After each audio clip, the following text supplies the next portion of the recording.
Hello everyone and welcome to Mathflix YouTube channel. हम लोगों ने जो पिछला वीडियो था उसमें इस पर बात करी थी कि नंबर सिस्टम के या बॉड मास के बेसिक क्वेश्चंस को कैसे सॉल्व किया जाता है, नंबर्स का फ्लो कैसा होता है, उनमें कैसे कैसे मेथड्स लगते हैं।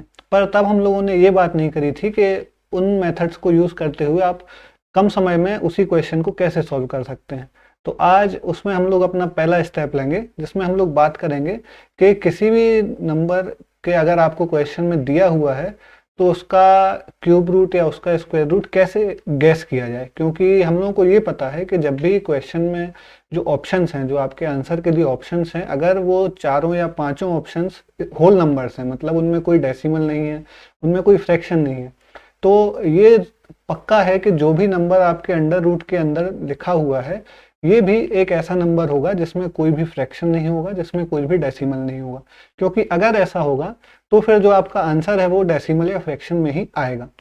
तो मान लीजिए कि हमारे पास कोई क्वेश्चन है और उसमें एक ऐसा नंबर आ जाता है,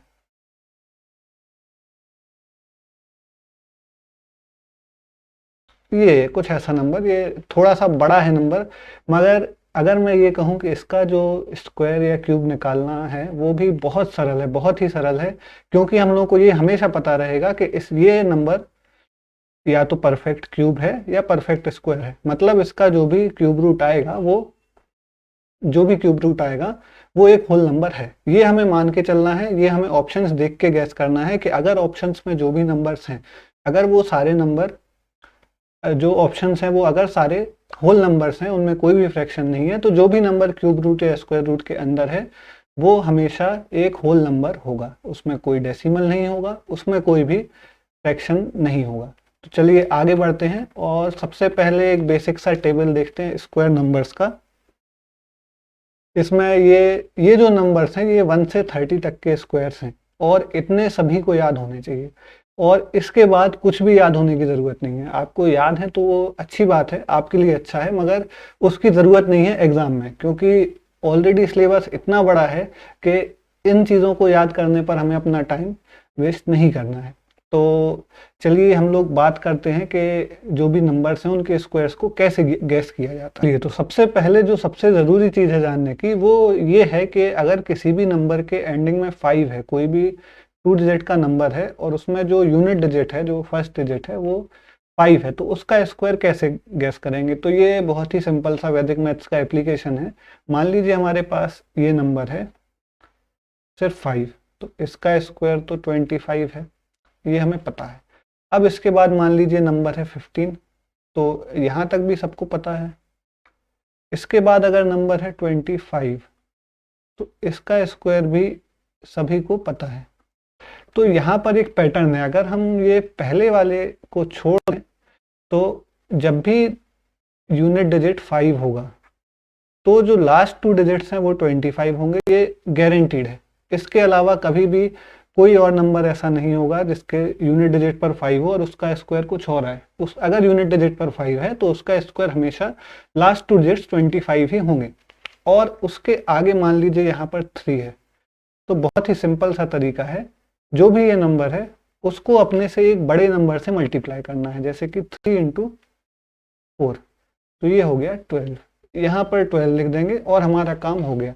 35 का स्क्वायर 1225 ही होता है। इसके बाद नेक्स्ट नंबर को भी हम ट्राई कर सकते हैं।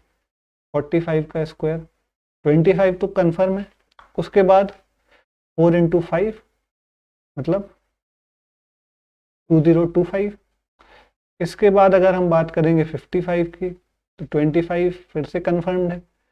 5 इंटू 6 3025। ऐसे ही चलता जाएगा। आप किसी भी ऐसा नंबर जिसकी एंडिंग 5 हो या जिसका यूनिट डिजिट 5 है उसका स्क्वायर ऐसे ही निकलेगा हमेशा। तो इसको ध्यान में रखते हुए हम आगे देखेंगे कि कैसे हम लोग किसी भी नंबर का, अगर वो परफेक्ट स्क्वायर है तो उसका स्क्वायर रूट कैसे बहुत जल्दी निकाल सकते हैं। तो ये एक टेबल है जिसमें सिर्फ 1 से लेकर 10 तक के स्क्वायर्स दिए हुए हैं। अब ये टेबल देने का मतलब क्या था, तो इसका लॉजिक ये है कि जैसे मान लीजिए कि जब भी 1 या 9 है यूनिट डिजिट पर, तो यूनिट डिजिट क्या आएगा, स्क्वायर का 1। अगर 1 का स्क्वायर 1 है 11 का स्क्वायर 121 है। इसका मतलब ये है कि जब भी यूनिट डिजिट पर 1 होगा, नंबर कुछ भी है, स्क्वायर कुछ भी हो, जो यूनिट डिजिट है वो स्क्वायर का भी 1 ही होगा। ऐसे ही 99 के साथ 9 का स्क्वायर 81 है। इसके बाद जो भी नंबर ऐसा होगा जिसके लास्ट डिजिट में 9 हो, उसका स्क्वायर, जो उसका स्क्वायर बनेगा उसका लास्ट डिजिट 1 होगा। यही सेम रिलेशन 2 और 8 के बीच में है। यही सेम रिलेशन 7 और 3 के बीच में है। 4, 16 और 25 की हम लोग पहले ही बात कर चुके हैं। अगर नंबर के लास्ट में 5 है तो उसका स्क्वायर 25 लास्ट में होगा। तो अब इससे हमें क्या समझ में आता है? इससे हमें ये समझ में आता है कि कोई भी नंबर अगर होगा तो हमें उसके यूनिट डिजिट्स पता है। तो अब हम लोग कुछ एग्जांपल्स लेंगे और उससे चेक करेंगे कि ये कैसे काम करता है। और हाँ, एक बात और, जैसे कि 1 का स्क्वायर 1 है तो 10 का स्क्वायर क्या होता है? 100। 20 का स्क्वायर 400। 30 का 900 और ऐसे ही सारे 0 लगते जाएंगे। ये हम लोगों को याद रखने के लिए इसलिए ज़रूरी है क्योंकि जब भी हम लोगों के पास कोई नंबर आएगा तो हमें उसकी पोजीशन डिफाइन करना है कि वो नंबर अगर है तो उसका स्क्वायर रूट कहाँ पर होगा। जैसे कि हम लोग अब एग्जांपल्स देखेंगे, कुछ 10-12 एग्जांपल्स हैं, उसमें हम लोग देखेंगे कि कितनी जल्दी हम लोग उनका स्क्वायर रूट निकालेंगे गिवन दैट कि वो सारे नंबर परफेक्ट स्क्वायर्स हैं। ये मेथड काम कैसे करता है? तो ये मेथड में करते ये हैं कि मान लीजिए हमें कोई नंबर दिया है 8464। अब हमें करना ये है कि सबसे पहले तो ये जो आगे के 2 डिजिट्स हैं इनको चेक करना है कि ये किसके बीच में आते हैं। तो यहाँ पे साफ दिख रहा है क्योंकि हम लोग पीछे के 2 जीरोस को छोड़ चुके हैं, इसलिए ये 81 और 100 के बीच में आता है। मतलब इसका जो फर्स्ट डिजिट है ये 9 होगा।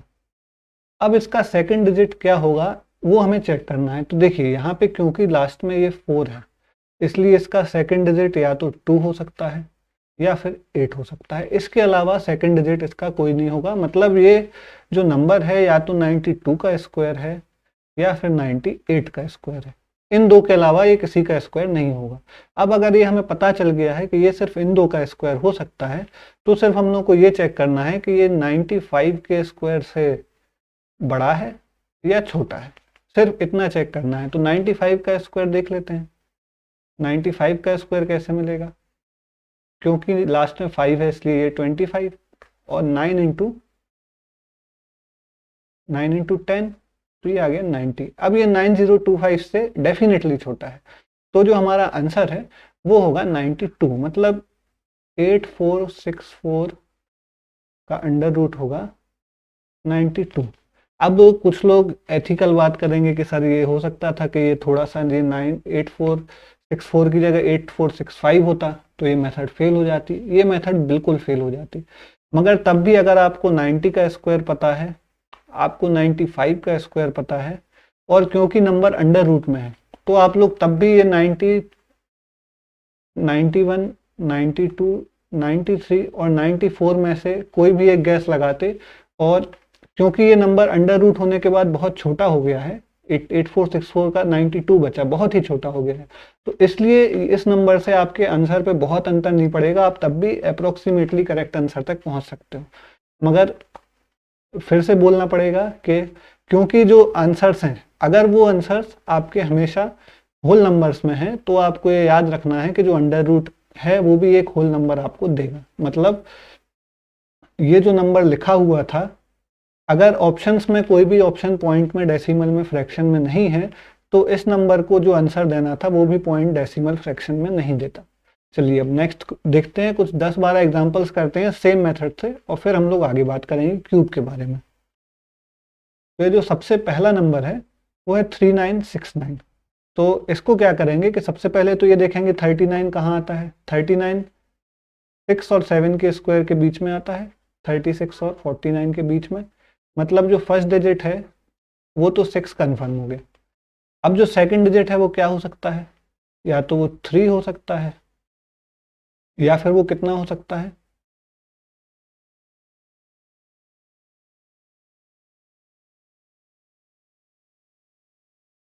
या फिर वो 7 हो सकता है। सिर्फ दो ही ऑप्शंस पॉसिबल हैं। अब ये 63 होगा या 67 होगा, ये देखने के लिए बहुत इजी है। 65 का स्क्वायर निकालना पड़ेगा। 25 6 7 42। तो ये जो नंबर है वो 4225 मतलब 65 के स्क्वायर से कम है, इसलिए ये 63 का स्क्वायर है। Next question 5776। अब 57 है मतलब 49 और 64 के बीच में है, मतलब 7 और 8 के स्क्वायर के बीच में है। तो हमेशा नीचे वाले नंबर को लेंगे, ये 7। अब यहाँ पर 6 है, तो या तो 74 होगा या 76 होगा। तो 75 का स्क्वायर चेक कर लेते हैं। 25 7 8 56। अब ये क्योंकि 5625 से बड़ा है, तो ये जो स्क्वायर है वो 76 का स्क्वायर है। ऐसे ही बहुत सारे क्वेश्चंस हैं, बार बार करिए। आप चाहें तो एक 1 से लेके 100 तक के स्क्वायर का पूरा टेबल निकाल लीजिए, उसमें से नंबर रैंडम नंबर सेलेक्ट करके अगर आप निकालेंगे तो भी ये जो मेथड है ये फेल नहीं होगा। जब भी आपको कोई भी एक कंप्लीट स्क्वायर मिलेगा, उसका स्क्वायर रूट निकालना इतना ही इजी होगा। और एग्जाम में आप ये मानिए कि 99% जो क्वेश्चंस हैं उनमें अगर अंडर रूट में कुछ मिलेगा तो वो हमेशा एक परफेक्ट स्क्वायर ही होगा। और अगर नहीं होगा तो आप ये मानिए कि आप नॉर्मली स्क्वायर निकाल लें, और इस तरीके से स्क्वायर निकालने में आपको बहुत सारा टाइम बचेगा। जैसे ये दिया हुआ है 8281। सबसे पहले फर्स्ट टू डिजिट्स 82 है, मतलब 9 और 10 के बीच में, मतलब 81 और 100 के बीच में है। तो 9 तो फर्स्ट डिजिट हो गया। सेकंड डिजिट ये है, तो या तो यहाँ 91 है या यहाँ 99 है। अब इसमें चाहे तो 95 का स्क्वायर निकाल सकते हैं, मगर ये साफ साफ दिख रहा है कि ये जो नंबर है वो 8100 के बहुत पास है। तो इसलिए जो ये है ये 90 के स्क्वायर के बहुत पास है, तो ये 91 ही होगा। आप चाहें तो इसमें 95 का स्क्वायर निकाल के देख सकते हैं, आपका आंसर वही आएगा। तो अब नेक्स्ट क्वेश्चन 27। अब ये 27 है मतलब 5, क्योंकि ये 25 से बड़ा है और 36 से छोटा है, इसलिए जो छोटा नंबर है उसको लेंगे। और यहाँ पर क्या है 4, मतलब या तो ये 52 है या फिर 58 है। अब यहाँ पर फिर दिख रहा है कि ये क्योंकि 2500 के ज़्यादा पास है, 58 का स्क्वायर जो है वो आपका 3600 के ज़्यादा पास होगा। तो इसलिए ये जो है ये 52 का ही स्क्वायर होना चाहिए। नेक्स्ट, अब ये क्वेश्चन देखिए 34, मतलब ये 5 और 6 के बीच में है, मतलब 25 और 36 के बीच में है, तो ये यहाँ पर 5 होगा। और ये 81 है, मतलब यहाँ पे या तो 51 होगा या 59 होगा। अब ये साफ साफ दिख रहा है कि ये 3600 मतलब जो 60 का स्क्वायर है उसके बहुत पास है ये नंबर। तो हम लोग डायरेक्टली 59 के लिए चले जाएंगे। आप लोग चाहें तो इसमें 55 का स्क्वायर निकाल के भी देख सकते हैं। ये 25 और 6 5 30, ये 3025 से बड़ा नंबर है, इसलिए ये 59 का स्क्वायर होगा, ना कि 51 का स्क्वायर। अब ये क्वेश्चन देखते हैं 6 8 8 9। अब ये जो 68 है ये कहाँ है, ये 8 का स्क्वायर जो 64 है उससे बड़ा है, मतलब ये इसका जो फर्स्ट डिजिट है वो 8 होगा। उसके बाद जो सेकंड डिजिट है, सेकंड डिजिट या तो 83 होगा या 87 होगा। तो यहाँ पर 85 का स्क्वायर निकालेंगे, 25 8 9 72। अब ये 7225 85 का स्क्वायर है, जिससे ये नंबर छोटा है, इसलिए ये 83 का स्क्वायर होगा। और क्वेश्चंस 16। अब ये 16 है, मतलब ये किससे बड़ा है, 9 से बड़ा है, नहीं ये 16 से बड़ा है, मतलब ये फर्स्ट डिजिट इसका होगा 4, और क्योंकि ये 16 के बहुत पास है तो ये 41 होगा।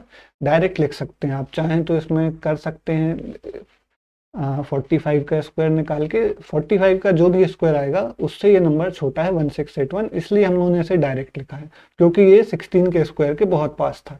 अगर ये थोड़ा सा दूर होता या कंफ्यूजिंग होता तो आप ये मानिए कि जब भी आपको लास्ट में 1 आया है या फिर 4 आया है, तो थोड़ा सा रिलेटिवली आपको इजी होगा, क्योंकि अगर 1 है तो या तो वो लास्ट डिजिट 9 देगा या लास्ट डिजिट 1 देगा। तो क्योंकि ये डिजिट्स आपस में बहुत दूर हैं, इसलिए ऐसा इन ऐसे केस में जहाँ पे 1 हो या 4 हो, यहाँ पे स्क्वायर गैस करना थोड़ा सा इजी हो जाता है, क्योंकि जो हम यहाँ पे 45 का स्क्वायर निकालने का स्टेप था, इससे भी बच सकते हैं।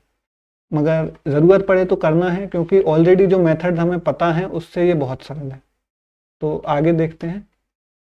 और देखिए एक बात और है, ये जो 41 है ये प्राइम नंबर है, तो अगर आप इसको फैक्टराइज करने जाते, अगर आपको मान लीजिए याद नहीं था कि 41 का स्क्वायर है और आप फैक्टराइज करने जाते, तो सिर्फ ये गैस करने में कि ये 41 से कम्प्लीटली कैंसिल होगा आपको बहुत टाइम लग जाता, क्योंकि 41 से करने से पहले आप सारे प्राइम नंबर चेक करते, 1 2 3 से 5 7 13, आप सारे प्राइम नंबर चेक करते करते या तो आप 41 तक पहुंचने में बहुत टाइम लगा देते, या फिर आप 41 तक पहुंच ही नहीं पाते, उसके पहले दूसरे क्वेश्चन पे स्विच कर जाते, और दोनों केस में आपका जो टाइम वेस्ट होना था वो हो चुका है। इसलिए ये गलती कभी नहीं करना कि इसको ऐसे लिख के सॉल्व करने की कोशिश करें, अनलेस आपके पास सारा एग्जाम हो चुका है और 10 मिनट का समय सिर्फ ऐसे किसी नंबर को सॉल्व करने के लिए है।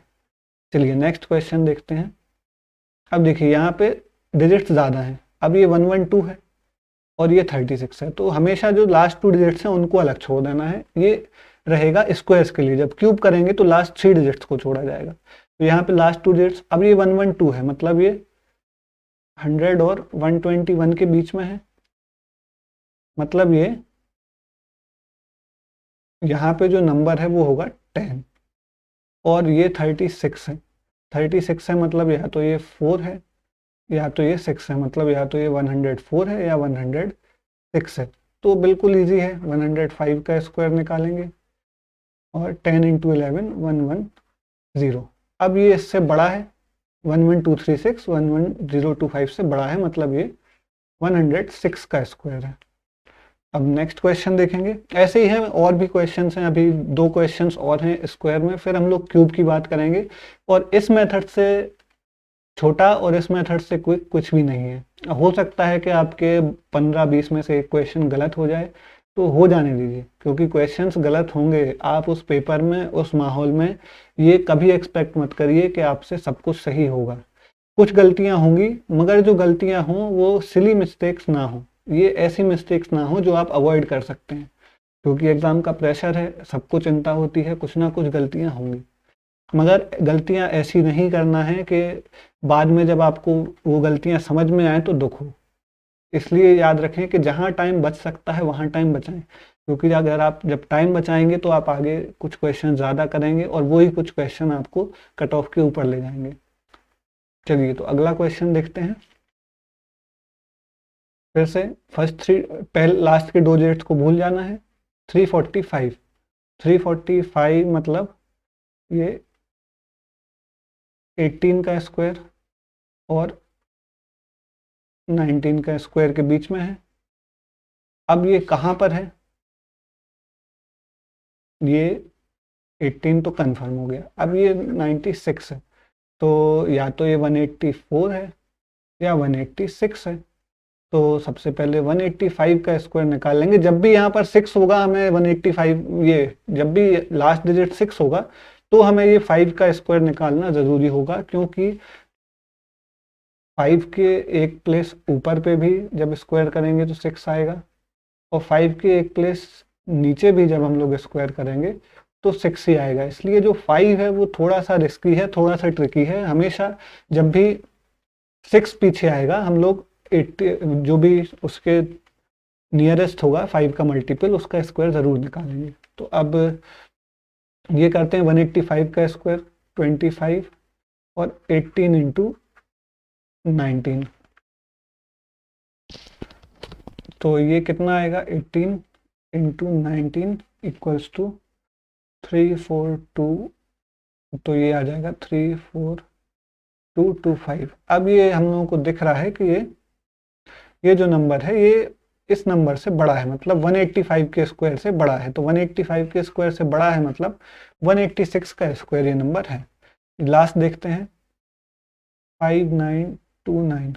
पहले दो डिजिट्स को लेंगे, पीछे के को अभी के लिए भूल जाएंगे, तो ये कितना आएगा 49, फिर उसके बाद 64, मतलब ये 7 और 8 के स्क्वायर के बीच में है। मतलब ये फर्स्ट डिजिट इसका 7 होगा और सेकंड डिजिट क्या होगा, क्योंकि ये 9 है, मतलब या तो ये 73 है या फिर 77 है। अब इसको सॉल्व करते हैं, 75 का स्क्वायर निकाल लेंगे, 25 और 7 8 ज़ा 56। अब ये 5625 से ये नंबर बड़ा है, और क्योंकि ये नंबर बड़ा है मतलब ये 77 का स्क्वायर है।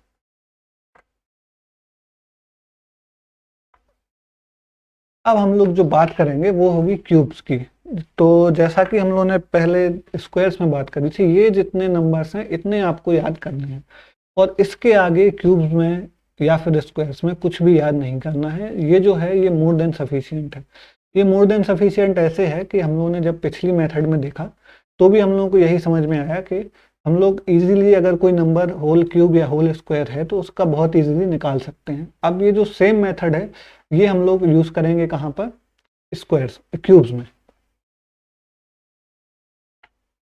तो ये 1 से लेके 10 तक के स्क्वायर्स का टेबल है, क्यूब्स का टेबल है। इसमें आप लोग देख रहे होंगे कि जो स्क्वायर्स में था, स्क्वायर्स में दो यूनिट डिजिट्स का जो स्क्वायर था उसके यूनिट डिजिट सेम थे, मगर यहाँ पर अंतर ये है कि जब क्यूब्स की बात करते हैं तो हर यूनिट डिजिट यूनिक है।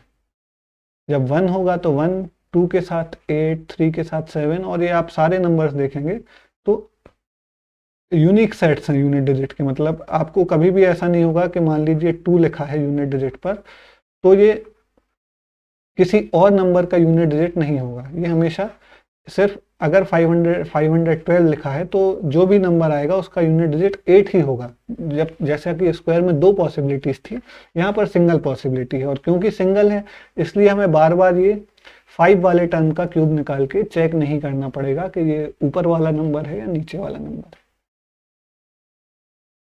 तो इसका भी पहले एक एग्जांपल देते हैं।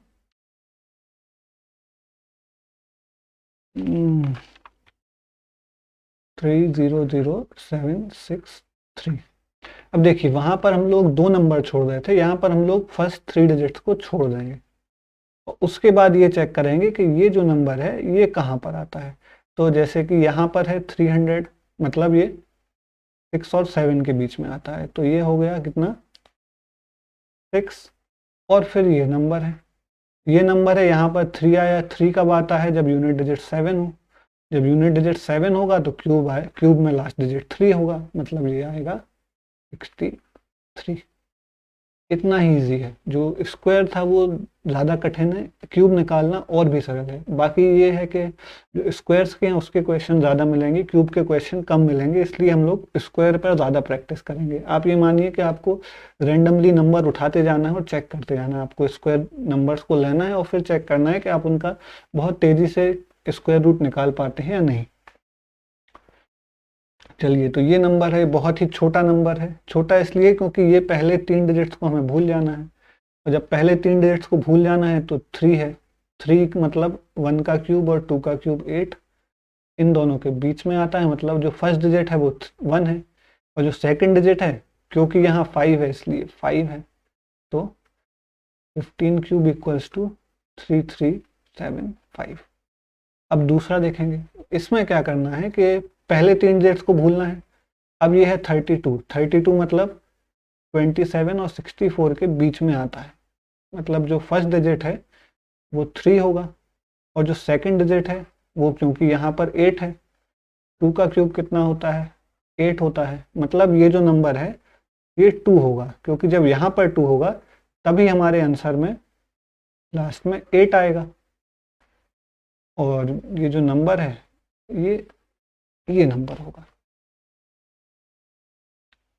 चलिए अब इसको देखते हैं। यहाँ पर भी वही करना है, ये 8 और 27 के बीच में है, मतलब 2 का क्यूब और 3 के क्यूब के बीच में है, मतलब यहाँ पर जो फर्स्ट डिजिट है वो 2 होगा, और जो सेकंड डिजिट है वो क्या होगा, क्योंकि 3 का क्यूब होता है 27, मतलब यहाँ पे जो डिजिट आएगा वो 7 होगा। नेक्स्ट देखते हैं 68। 68 मतलब 27, 64 मतलब 4 का क्यूब 64 और 5 का क्यूब 125, ये इन दोनों के बीच में है। मतलब ये जो नंबर है वो 40 और 50 के बीच का नंबर है। अब अगर ये नंबर 40 और 50 के बीच का है तो जो पहला डिजिट है वो 40 होगा। सेकंड डिजिट क्या होगा, क्योंकि यहाँ पर 1 लगा हुआ है, मतलब यहाँ पर जो नंबर है वो 1 होगा। इतना ही इजी है, बार बार इसको प्रैक्टिस करना है। क्यूब के क्वेश्चंस उतने नहीं आते हैं, मगर क्योंकि जब भी हम लोग सरफेस एरिया और वॉल्यूम में बात करेंगे तो क्यूब का यूज़ अचानक से बहुत बढ़ जाता है, इसलिए हमें इस पर भी अपना हाथ जमा कर रखना है। अब ये फिर से एक क्वेश्चन, ये 3 नंबर को भूल जाएंगे। 357, 357 मतलब 6 का क्यूब 7 का क्यूब 343, 8 का क्यूब 512, मतलब ये 70 और 80 के बीच में ये नंबर है। मतलब 70 के क्यूब और 80 के क्यूब के बीच में ये नंबर कहीं फिट होगा। तो फर्स्ट डिजिट तो 7 होगा, और क्योंकि लास्ट डिजिट इसका 1 है, इसलिए इसका जो यूनिट डिजिट है वो भी 1 होगा। इतना ही ईजी है, बार बार हमें यही करना है। ये प्रैक्टिस आपकी बढ़ेगी तो स्पीड और आ जाएगी। अब हम लोग अगला क्वेश्चन देखते हैं। ये 3 नंबर को भूल जाएंगे। 456, 456 मतलब फिर से 7 और 7 का क्यूब और 8 का क्यूब के बीच में, मतलब जो फर्स्ट डिजिट है वो 7 है, जो सेकंड डिजिट है वो है 3, मतलब यहाँ पर आएगा 7, क्योंकि जब 7 का क्यूब करते हैं तो आता है 343। मतलब कभी भी किसी नंबर का, अगर किसी भी नंबर में यूनिट डिजिट पर 7 है तो जो उसका क्यूब बनेगा उसके यूनिट डिजिट पर 3 होगा। अब इसमें भी पहले 3 नंबर को भूल जाएंगे। इन 3 नंबर ये कहाँ आते हैं, 8 का क्यूब 512 और 9 का क्यूब 729, मतलब ये 80 और 90 के क्यूब के बीच में ये नंबर होगा। अब ये नंबर अगर यहाँ है तो इसका फर्स्ट डिजिट तो 80 है, 8 है, और जो इसका लास्ट डिजिट है वो होगा 6। 6 इसलिए होगा क्योंकि जब भी 6 का क्यूब करते हैं तो यूनिट डिजिट पर 6 ही मिलता है, तो ये 86। अब उसके बाद ये हम लोगों का लास्ट नंबर है आज का, इसकी बात करते हैं। फिर से 3 नंबर्स को भूल जाएंगे, इन 3 नंबर्स पर ध्यान देंगे। 941 मतलब ये 90 और 100 के क्यूब में है, क्योंकि 90 का क्यूब होगा 729 और 000, और 100 का क्यूब 6 टाइम्स 0, ऐसा होगा। तो अब क्योंकि ये 941 729 से बड़ा है तो फर्स्ट डिजिट तो 9 हो गया, क्योंकि ये 90 और 100 के बीच में आएगा। सेकंड डिजिट क्या होगा, 8 का क्यूब 512, मतलब यहाँ पर आ जाएगा 8, ये हो जाएगा 98। तो फ्रेंड्स ऐसे ही बहुत सारे क्वेश्चंस आप लोग खुद बना सकते हैं। आपके पास मोबाइल में, कंप्यूटर में टेबल होगा, प्रिंटेड टेबल होगा, उसमें से रेंडमली किसी और से कहिए कि वो आपको कुछ 25-30 नंबर लिखे, और आप टाइम लगा के, आप मतलब ये मानिए कि आपको 10-12 सेकंड से ज़्यादा किसी का भी क्यूब रूट या स्क्वायर रूट गेस करने में नहीं लगना चाहिए। इतना स्पीड आपको डेवलप करना है, क्योंकि जब यहाँ पर आप स्पीड डेवलप करेंगे तो आपका जो फैक्टराइज करने में टाइम लगता है, क्वेश्चन के बारे में, क्वेश्चन को सॉल्व करने में ज़्यादा टाइम लगता है, वो आपका कम लगेगा। तो हो सकता है कि आप क्वेश्चन को ज़्यादा अच्छे से सोच पाएँ, आपकी गलतियाँ दूसरी जगह कम हों, और जो ये टाइम बचेगा इसमें आप एक्स्ट्रा क्वेश्चंस भी कर पाएंगे। और जब आप एक्स्ट्रा क्वेश्चंस करेंगे तभी आप एक्स्ट्रा मार्क्स लाएंगे और उस कट ऑफ मार्क के ऊपर निकल पाएंगे। तो आई होप आप लोग बहुत प्रैक्टिस करेंगे, और हम लोग अगली बार मिलेंगे। अगले जो वीडियो में है हम लोगों का टॉपिक होगा यूनिट डिजिट्स। यूनिट डिजिट्स से क्या होता है कि आप जो भी हम लोगों ने फर्स्ट पार्ट में बोर्ड मास के क्वेश्चंस करे थे, उनको सिर्फ यूनिट डिजिट्स के, मतलब उनका जो लास्ट डिजिट है, मान लीजिए कि यहाँ पर कोई भी क्वेश्चन है तो सिर्फ उसके लास्ट डिजिट्स को यूज़ करके हम लोग उसके फाइनल आंसर तक पहुँचेंगे। कई बार कई क्वेश्चंस में ये काम करता है। ये वहाँ ज़रूर काम करता है जहाँ पर आपके जो भी 4 या 5 ऑप्शंस हों, उन सारे ऑप्शंस में यूनिट डिजिट्स अलग-अलग हों। तब ये कोई जो मेथड है ये आपका बहुत अच्छे से काम करता है। और किसी भी एग्ज़ाम में कम से कम 6 से 7 क्वेश्चन तो ऐसे आएँगे ही जिसमें जो ऑप्शंस दिए गए हों उनके यूनिट डिजिट्स अलग हों। क्योंकि एग्ज़ामिनर करते हैं आपको ट्रिक करने की कोशिश करते हैं, मगर हर क्वेश्चन में ऐसा नहीं होगा। आपको हमेशा 8 से 10 क्वेश्चन एक एग्ज़ाम में ऐसे ज़रूर मिलेंगे जिनके यूनिट डिजिट्स अलग-अलग हो। और अगर यूनिट डिजिट्स अलग-अलग हैं तो आप बहुत लंबे कैलकुलेशन से बच जाते हैं। आप डायरेक्ट क्वेश्चन को बहुत ही स्पीड से सॉल्व कर सकते हैं। तो हम लोग अगली वीडियो के साथ मिलेंगे जहाँ हम लोग यूनिट डिजिट ट्राई करेंगे। तब तक आप लोग इसे प्रैक्टिस करिए, स्क्वायर्स को, क्यूब रूट्स को प्रैक्टिस करिए। और जब भी आप कोई क्वेश्चन करें तो ये याद रखें कि आपको टाइम बचाना है, मगर जब आप प्रैक्टिस में हैं, शुरुआती दिनों में हैं, तो आपको हर क्वेश्चन को ऐसे देखना है कि आप उसको किस-किस मेथड से कैसे-कैसे सॉल्व कर सकते थे, किस मेथड्स में आपको टाइम कम लगा और किस में आपको टाइम ज़्यादा लगा। क्योंकि होगा ये कि विद टाइम आप सब लोग एक अपना मेथड डेवलप करेंगे जिससे आपको क्वेश्चंस को सॉल्व करना है। जो मेथड मैं बता रहा हूँ, दूसरे टीचर्स बता रहे हैं, वो सब आपके लिए एक से फ्रेमवर्क है। मगर जब टाइम निकलेगा, आप थोड़ा प्रैक्टिस करेंगे तो एक या 2 मेथड्स पे आप सेटल होंगे जो आपको कंफर्टेबल होंगे। और वो कुछ भी हो सकते हैं। कुछ लोगों को पूरा बॉड मास सॉल्व करना भी कंफर्टेबल है, मगर हम लोगों के हिसाब से वो टाइम टेकिंग है। इसलिए हम लोगों को कम से कम बॉड मास पे तो नहीं अटकना है। तो फ्रेंड्स, आपसे अगली वीडियो में मिलेंगे जहां हम लोग बात करेंगे यूनिट डिजिट की। Till then, thank you.